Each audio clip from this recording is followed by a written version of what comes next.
Welcome to another webinar by Pires Investments PLC, and today we're going to be talking about actually our newest investment, which is a company called Buymie, which is very much taking online retailing by storm. And I'm joined today by the CEO and co-founder, Devon Hughes, and Isabel O'Keefe from Shore Valley Ventures. Devon, over to you. Very much, Nicholas. Thanks for having me. Maybe I'll give a little bit of background myself, and then we can maybe have a quick look at a couple of slides for today. So my background is it's not technology or grocery, actually. Originally, I spent the vast majority of my career in the energy markets, working with large retail and pharma manufacturers to hedge and manage their gas and electricity portfolios. I spent the last part of my tenure in demand side management, which was helping the electricity grid match supply and demand and balance the network. And in 2014, I stumbled upon a commodity market that I'd never quite recognized before, and that was the grocery e-commerce one.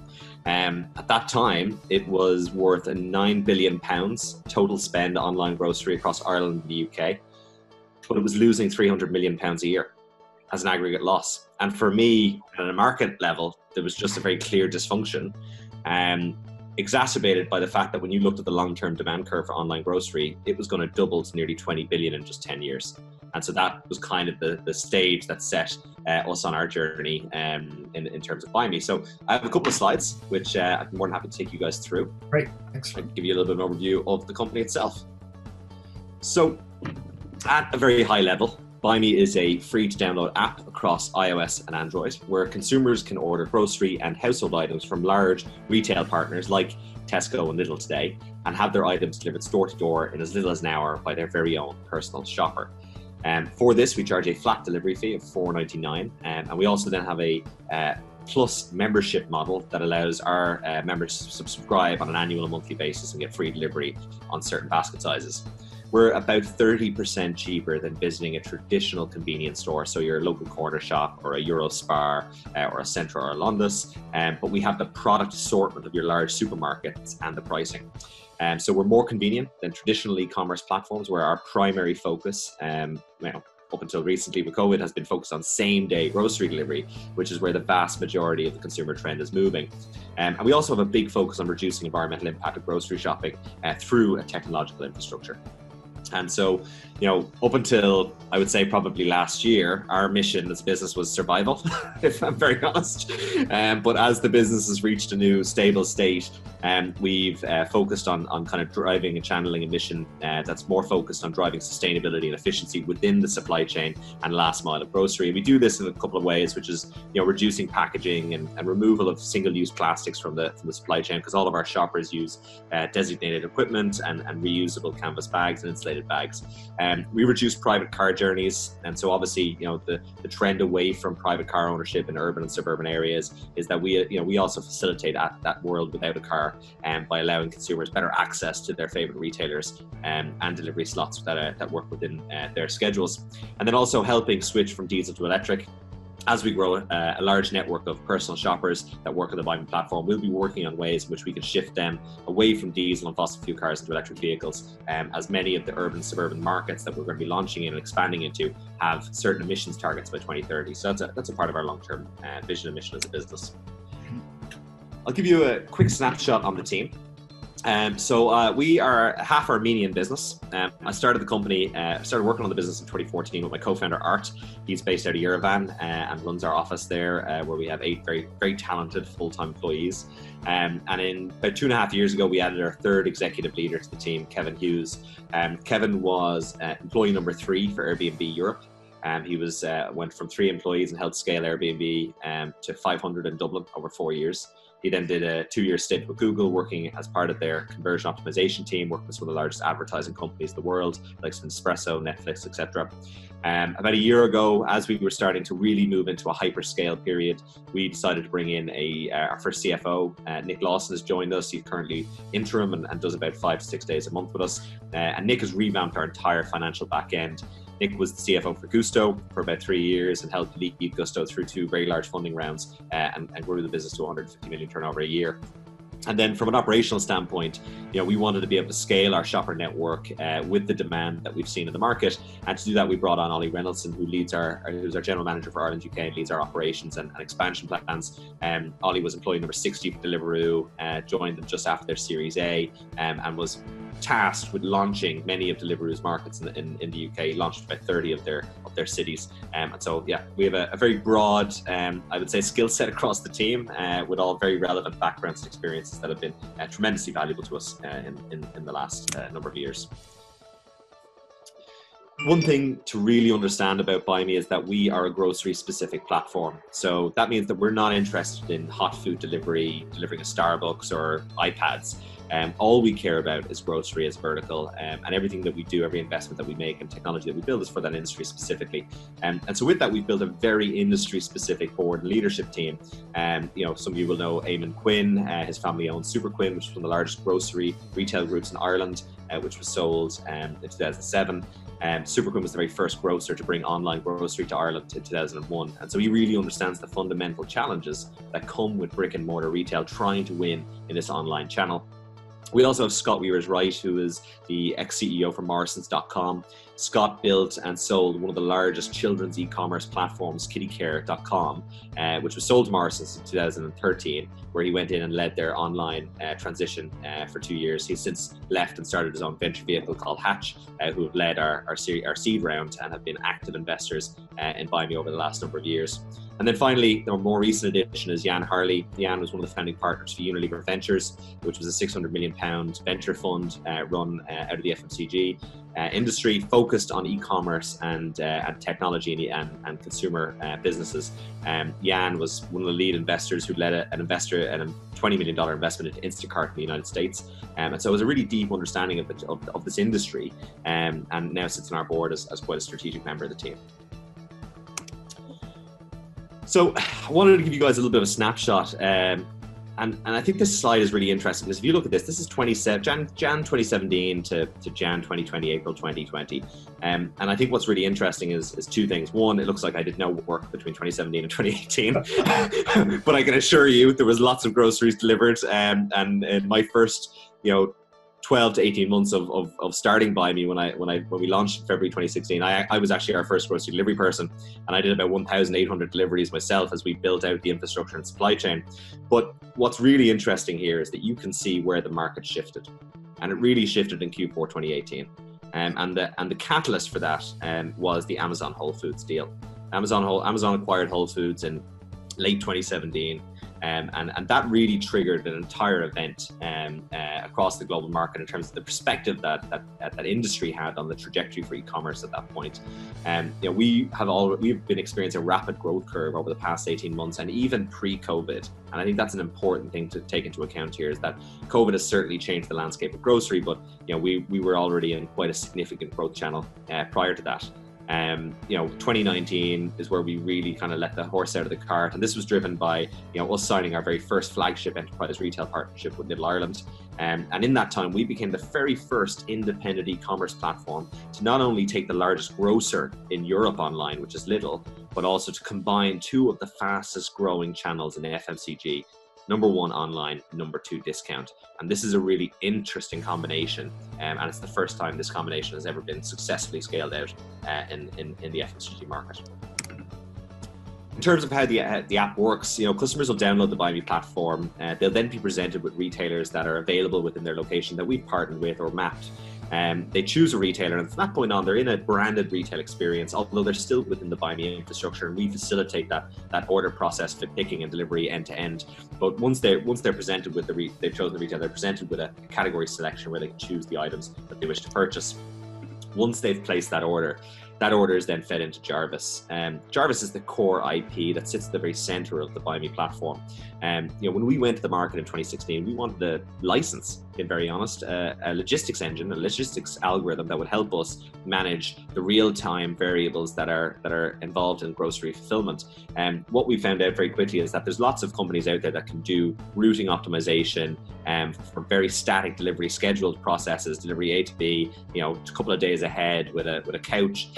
But the real-time changing dynamics of the grocery industry made it incredibly difficult for us to find anything that was actually scalable. So we ended up building one from scratch. And so Jarvis is essentially probably the most powerful real-time grocery routing engine in Ireland, UK, possibly Europe.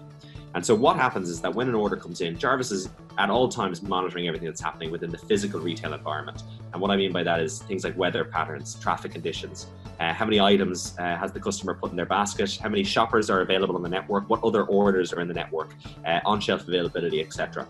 He will take orders that share similar complementary characteristics and bundle them together.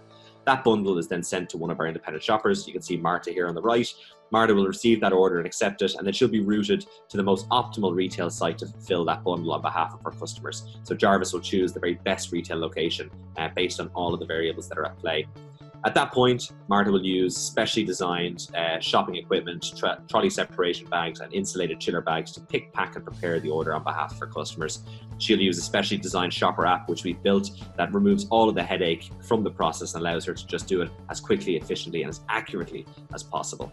At that point, if there's anything out of stock, and this is a really important piece, if there's anything out of stock, she will actually pick up the phone and ring her customer before checking out to let them know what items may not have been available, so that she can get the best possible substitution for her customers. And this has led to a really high retention rate, really high customer experience, which has been a fundamental barrier for e-commerce in the past. At that point, she then uses a prepaid debit card, which we've provided to pay for the groceries. Jarvis, when he sent the order to her, she accepted. He also sent the funds to her designated card. So this is a completely cashless system. And at that point, the shopper is able to then be dynamically routed to the customer's location to complete the delivery. And so this entire process has been built to be independent of retailer involvement, and we can actually roll this out without any upfront costs or requirement of integration from a technology standpoint for any of our retail partners. Incredibly fast, incredibly quick and incredibly accurate. To give you guys a sense of what the market has looked like, and obviously COVID is a factor that I think needs to be discussed. We've seen a tremendous acceleration of consumers rushing in to the online channel. And the way I think it's been put, Keith Weed, the former CMO for Unilever PLC, came out a couple of weeks ago and said there's probably about 15 years worth of acceleration that has happened in the last two months within the grocery online channel. Many customers who would not have tried online grocery for many years to come have now all of a sudden had an opportunity to experience the channel, and that's going to lead to a very fast acceleration to just how big of a primary channel online grocery becomes. And so we were already in a fast growing channel, but I would say COVID has definitely moved the needle and accelerated the market to a state, so much so that actually Buymie became the #1 food and drink app in the country, ahead of billion-pound players like Just Eat, Deliveroo and Uber Eats. And I think this is a testament just to how specifically well placed we are during this time and this Black Swan event. Another thing that I wanted to give some insight into is, how the market has responded at a consumer level and an industry level for the COVID crisis. You can see here, that the blue line being the average basket placed on the platform by customers, and then the orange line being the average basket that's delivered to the customer after substitutions, after item removal, etc. And you can see that when the first announcement of closures started to happen, you can see that there was a sharp increase in basket size as a big portion of the consumer market moved into grocery. And this is really the shift in revenue across the market. If you think about restaurants, hospitality, for example, all of that revenue that used to sit in those industries have now shifted to the grocery market, because ultimately people still have to feed themselves for breakfast, lunch and dinner. And so you've seen this sharp increase in revenue into the grocery sector. But you can also see in the first couple of weeks there was a real shock to the supply chain. And that was driven by the fact that we were seeing consumers, panic buying and bulk purchasing because of the uncertainty that was in the market. But very quickly, the supply chain was able to reset and correct. And now we're in a really, really good position from where the supply chain is now meeting the demand of consumers in a very real way. And then finally, just to give you guys a sense of the market and really just, what it is that we're talking about going after here, the European grocery market is enormous. It's forecast to be 2.3 trillion by 2022. It is the largest transactional volume market that you can play in. And it'll grow 377 billion through the 4 years of 2018 to 2022. And e-commerce for the very first time is going to be a primary channel. And this again was pre-COVID. COVID has just really accelerated this. So we're looking at a 56 billion euro channel and opportunity for Buymie over through 2023. And the big focus will be on same day delivery. the consumers have been really educated by the likes of Just Eat, Deliveroo, and Amazon. It'll be about delivery to door, and it'll be about reducing premium costs. And this will be by implementing new supply chain technical and technology infrastructure to bring the overall cost down and create more efficiency within the last mile supply chain. Exactly what Buymie is doing today, and the UK will be the largest market in Europe. So, to establish a number one position within Europe, UK has to be a part of the discussion in developing that. And ultimately, right now, the existing e-commerce providers are not set up for same day. And I think that what the COVID crisis has certainly done is that it really has kind of pulled the blankets back very, very quickly and shown us where the bottlenecks are sitting within the industry, and why perhaps there's not an ability for us to scale with the demand and with this shift in consumer requirement. Consumers have very much shown that they want same-day delivery. 75% of consumers are willing to pay for same day, but not willing to pay for anything further out than that. And also, I think European retailers are really starting to wake up to the credible threat that Amazon really is. With the recent announcements, some of the things that have happened recently is that the Competition Authority has given a green light to Amazon's investment into Deliveroo, which originally was pegged as a competition risk for grocery delivery. But given that this is now an essential service and requirement, that improvement has gone through. And very shortly after, a couple of days, Amazon announced that it will be launching its own same-day rapid delivery service across 9 distribution centres that it has across the UK. This is a credible threat now for retail, and this is going to create a new dynamic, a new paradigm challenge for the industry to react to. Ultimately, the way I would best frame this is that you have the total grocery market, roughly £250 billion, we'll say. The largest player in that market is the likes of a Tesco and a Sainsbury's, market cap anywhere between 5 and 20 billion. And they're now going head to head with $1 trillion company that is 4 times the size of the entire grocery market. The competitive threat is quite real. And right now, Buymie is poised to be the leading branded platform and retail solution to tackle the largest e-commerce markets in Europe and give them a credible competitive tool to protect against encroachers. And I suppose to finalize that and give you guys a snapshot of where we think this might be going, if you look at similar business models, and particularly the closest one would be the likes of Instacart in the US. Instacart in 2012 raised a Series A. They've been growing 100% year on year, similar to ourselves since then. And today, their roughly top line revenues are somewhere between 4 and 5 billion a year. And they just announced that they're going to be hiring 550,000 new personal shoppers into the network over the last 6 weeks. But what's most important, if you look at second measure data and you look at the online grocery revenue between 2017 and 2019, what you see here is quite interesting. Instacart is significantly outpacing Amazon Prime and Amazon Fresh in terms of its market growth and acquisition. Why is that? The reason being is that Instacart is actually a co-op of some of the largest retailers in the industry, all collaborating and all driving efficiencies around one infrastructure, one shared infrastructure that allows them to create a credible and meaningful competitive tool to fight against this large single player, which is Amazon. So quite an interesting trend that we're seeing in the US, and the data today shows that the Europe and the UK is very much moving in the same direction. Happy to answer any additional questions. Thank you so much for the invitation to join you guys today. Great, thank you very much, Devin. What a great presentation. So we're delighted to be here today. I just kind of wanted to drill into a few of the kind of themes that are coming up in the presentation and just kind of get more of a in-depth view. So I think you mentioned kind of even before COVID materialized to the extent it has today, you were seeing kind of that upward trend in growth. So can you kind of give me a bit more about what's driving that? What is the consumer sentiment in terms of online retail, and actually post-COVID, what that looks like for you guys as well? Yeah, that's a great question as well. So as I said, when we came across this market in 2014, it was quite clear that there was a misalignment in terms of the distribution capacity and the ability to scale with the long-term demand curves of the industry.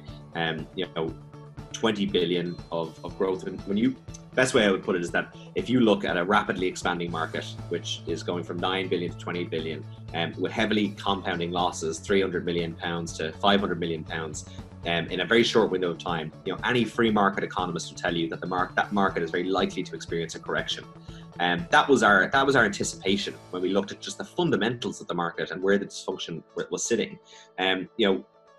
I would say that Amazon buying Whole Foods was probably the first catalyst to shift the industry perspective, but the consumer expectation around convenience has been really educated by the development of the on-demand economy, the Uber, the Deliveroo, the My Taxis, the Halos. You know, the consumer has become the blue dot on the map, and everything comes to you when you need it.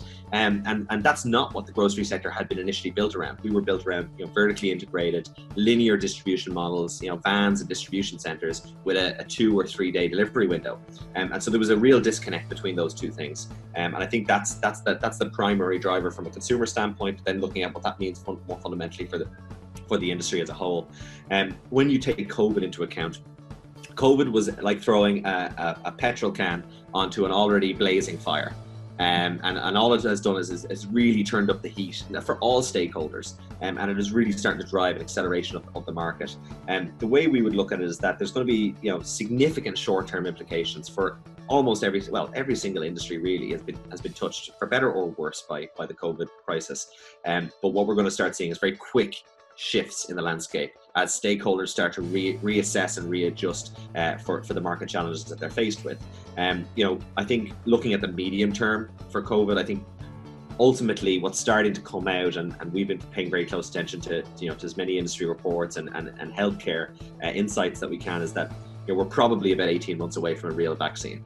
And that seems to be the indication when you look at some of the more advanced trials that are set to go live, you know, early next year. And when you also look at some of the evidence coming out that people are reinfecting, and that you don't build up as quick as a natural immunity after contracting, I think all of these things are going to have implications to the period of time that we have to, you know, manage, you know, the very real social distancing.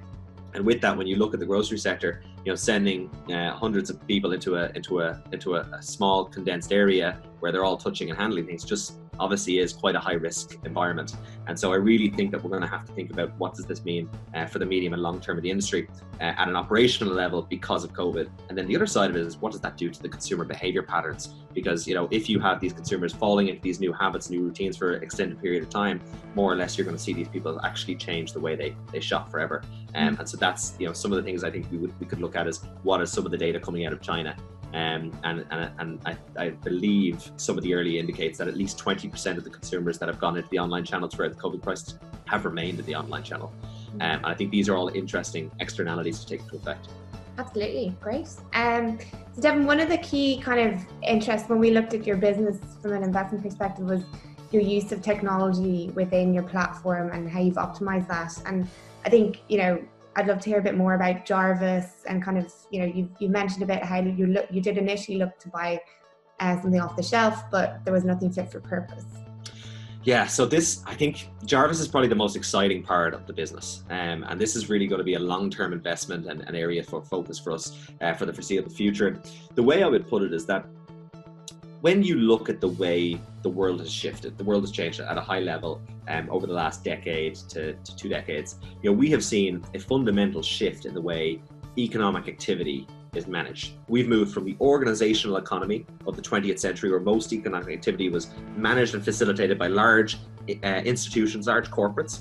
And now we've moved to a market-based peer-to-peer economy where almost every single industry has a decentralized data-driven platform that sits above the market. And what that means is that we have high-frequency algorithms, just like Jarvis, for many different sectors, collecting local economic information in a way that's never been done before.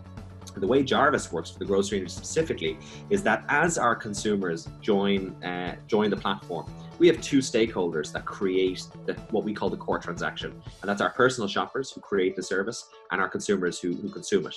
And when they transact through the platform, they generate this core transaction, which throws off a vast amount of insight and market data, be it consumer behavior patterns, product preferences, category performance, on-shelf availability, logistic data, just a vast amount of insights. And ultimately what Jarvis is doing is collecting that information and optimizing the market as best as he can, finding efficiencies and finding opportunities for greater savings across the network. And I think that's ultimately going to be an overall benefit for the industry, because you know, ultimately that is just the way our markets evolve and develop. It's about trying to seek out greater efficiency and value for all stakeholders. And so we'll be investing very aggressively in likes of machine learning and data science. You know, a lot of people consider us a delivery company. We consider ourselves a data science company that facilitates delivery because we don't own assets. We have no vans, we have no warehouses, we never hold groceries. All we do every day is manage the cash flow and the data flow of the FMCG market in real time. And we sit more like the national grid operator would above the electricity market, just to help the market seek greater optimization.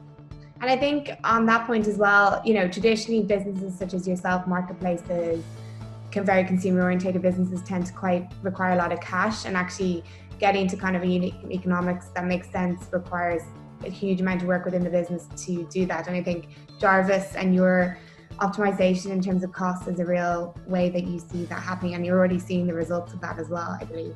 Absolutely. And this is one of the fundamental reasons why we're grocery specific. So when I looked at the industry, and Buymie is not a grocery specific name, as you gathered. Yeah. At the start, we weren't closed off to the idea of doing multi-vertical. We knew that volume was going to be important. But we went with grocery because grocery is one of the highest transactional volume markets. But when we started to understand the fundamentals of the market, we realized that actually grocery as an industry can sustain and support this model all by itself. And actually your ability to create cost savings and get to break even and on to profitability will be far more accelerated if you're focused on one vertical, one channel. Because what happens is that if you're trying to be everything to everyone, you end up being nothing to no one. And so we're building, industry-specific technology, supply chain innovations and infrastructure. All of our data models, Jarvis's optimization, decision-making is all built around one category, which is grocery. Chill chain management, these types of things. And what we're focusing on is driving a large basket same-day delivery channel. We're not competing with Deliveroo. We're not competing with Uber Eats. Their average turnaround time is 28 minutes. And one of the things that grocery has, which is a really good fit, is that our demand curve is a perfect fit for this model. Grocery looks like this: flat, takes off 9 o'clock in the morning, peaks between 3 and 7 p.m. and then cools down at the evening time. So you have this bell curve, exactly like electricity. It's a bell curve shape. Whereas if you look at hot food delivery, it goes like this: the Batman problem. Spike at lunch, dead. Spike at dinner. And that gap in the middle is a nightmare when you're trying to manage a logistical and decentralized labor force, because it creates massive disruption and massive inefficiencies. And so grocery as a specific vertical is a really great fit for this. So that's why we're building in this area, because we know that we can actually build a profitable, scalable infrastructure by being entirely focused. Very good. And one last question, because I'm conscious of time. We've seen a lot of news coming out of the UK in particular of retailers not being able to service demand for delivery, particularly because they've seen unprecedented demand. Is that correlating to kind of more retailers reaching out to you directly? Have you seen a bit more pull in the market for looking at other ways to service that demand that they can't currently do at the moment? I think it's a great question. So we've been at board level with some of the largest retailers in the country for the last, I would say, 18 months. Our first deal with partnership with Lidl really put us on the map and showed enterprise retailers that we can scale. And that's the big fundamental. There's always a challenge between startup and corporate, and how do you get aligned in a meaningful way. And I think we've shown over the last 18 months that we can very much do that, and just how fast we've grown. I mean, we've grown our weekly GMV, gross merchandise value, by 2,000% in the last 12 months. I mean, the growth has been spectacular. So we're now very actively in discussions with a number of retailers. We've signed deals, since this has all happened. We will be making some exciting announcements in the not too distant future. And our conversations with the industry will continue. And a big focus on what we do is around knowledge sharing. It's about providing insights and information to our retail partners, to our FMCG brands, and to give them insights on where the solutions could be found and how our platform and approach and strategy might help them. So we'll be continuing to do that. We'll continue to drive as much thought leadership in this space as possible in the medium to long term. Great. Well, thank you very much, Devin Hughes. Delighted that things are going so well, and looking forward to working together in the future. Likewise, thrilled to have you guys involved, and thanks so much for joining us as investors, and also for the opportunity to share with your community of stakeholders.